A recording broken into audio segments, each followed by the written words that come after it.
saying hello today on a very, very cold February day in Montreal, February the 20th, 2011, with Ronald Poiré. He is actually a culinary guide, very expert culinary guide. What is the name of your company? The company I work for is called VDM Global. We specialize in food tours and neighborhood tours and different area of the city. Great. So this morning, and we'll go, and it's like this beautiful cold day of February, we'll go and explore the Old Montreal, the Mont Royal, the market, and the neighborhoods of the city. Great. So you will be able to understand the city. Yes. And how it evolved through the years, the different culture, different things that we have in Montreal compared to other cities in North America. Okay, great. And particularities of the city, that Quebec difference, and we'll try to explain it to you along the way. And of course, we are on Notre Dame Street. Notre Dame Street is probably one of the oldest streets of North America. Yes. Because this is used to be called the King's Road. From here, you would go, if you continue straight, and basically still today, you could go up to Quebec City. On your right, you have Notre Dame Church. Yes. Notre Dame Church is the first parish of the city of Montreal. For me, it is the jewel of Montreal. Yes. It's one of the nicest churches of North America. It's beautiful. And one particularity of the city, when you have Notre Dame on one side, if you look on the other side, you have the Bank of Montreal. Yes. And obviously the Can't Bank of... see it right now. Okay. But it's there. The Bank of Montreal is at the same time the power of the Scottish. Yes. So you have the Catholic on one side and the Protestant on the other side. Exactly. And the English and the French. Exactly. Yeah. And it's, you know, a Montrealer is always three things. A North American first, with a British culture and a French culture. Yes. And that's typically Montreal. And sometimes when we act, when we walk on the street, when we eat, we're a blend of those cultures. And that's something that's particular from us. We're at the corner of St. Lawrence and Notre Dame, where the McDonald's is located, right here. Oh, yeah.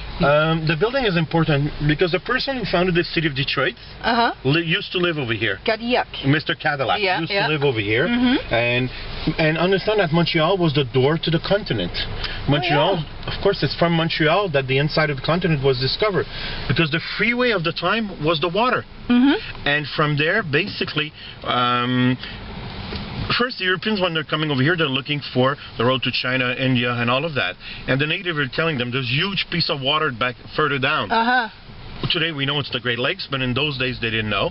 So, and through the years, Montreal, because of the rapids, was the big ship could not go further than Montreal. Right. So basically, Montreal became a big hub of transportation. All the goods from Central United States and Central Canada were brought to Montreal. Put on after that by train, put on ship, and sent over there. So those Scottish, those Montrealers, what they have done, they basically build economically Canada. At one time, they owned 75% of the wealth of Canada. Really? So... and this was Scottish more than English? Yes. Me as a French Canadian, I will use the word English, okay?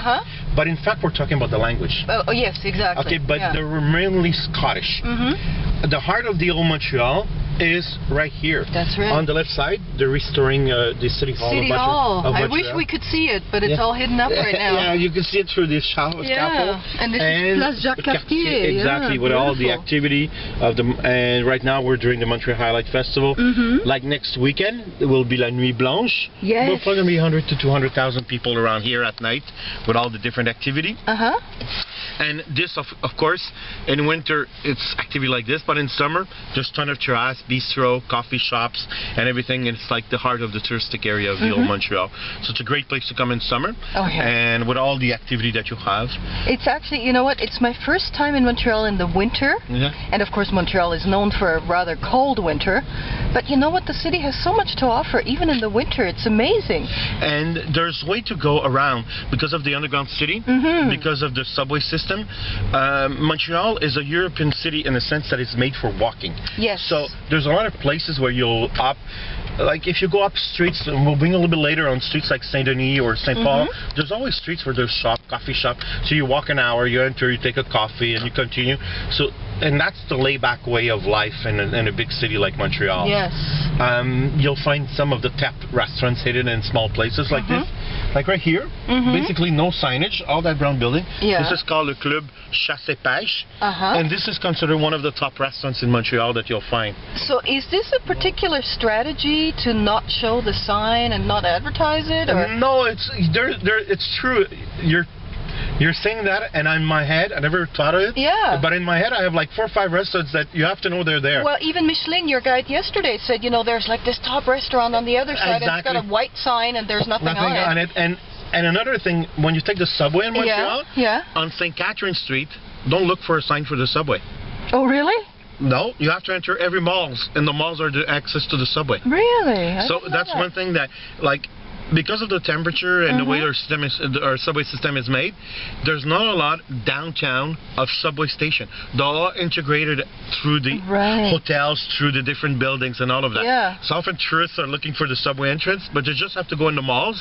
You go to the lower level and you enter the subway. So I don't know if it's a strategy, but you're right. It's almost like, oh, we're going to test people a little bit. Are they going to be able to figure out how we work or not, you know? Yeah, but you get here where you realize very quickly. On the left side, you have the Marché Bon Secours. Yeah, that's a gorgeous building. At one time, it was the City Hall of Montreal. You have, it's like all across North America, like in Boston, all of that along the East Coast. They were building those magnificent buildings. Markets, like the one in Boston and all of that. Hall, Exactly. Very nice. St. Paul Street. Yeah. For me, St. Paul, it is the first street of Montreal. That's right. On the right side, right here, you have a hotel that's very famous. Hotel Rasco. Hotel Rasco.